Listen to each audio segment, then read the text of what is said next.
सर्दियों की ठंडी सुबह थी। धुंध हवा में तैर रही थी और गलियों में बच्चों के बस्तों की छन छन सुनाई दे रही थी। हर तरफ स्कूल के बच्चों की दौड़ भाग थी, मगर एक जगह ऐसी थी जहां सब रुक जाते थे।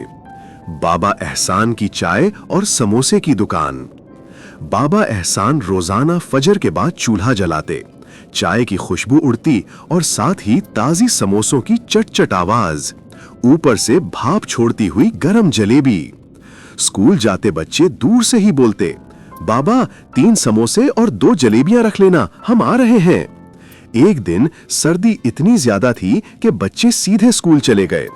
बाबा एहसान ने सोचा शायद आज कोई नहीं आएगा, मगर जैसे ही छुट्टी हुई पूरा ग्रुप दौड़ता हुआ आया।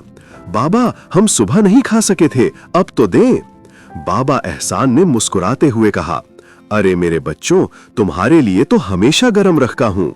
चाय के कप से भाप उठ रही थी, समोसे क्रिस्पी और जलेबी की मिठास सर्दी में जैसे दिल पिघला रही थी। छोटी छोटी खुशियां जैसे चाय, समोसे और जलेबी जिंदगी को खूबसूरत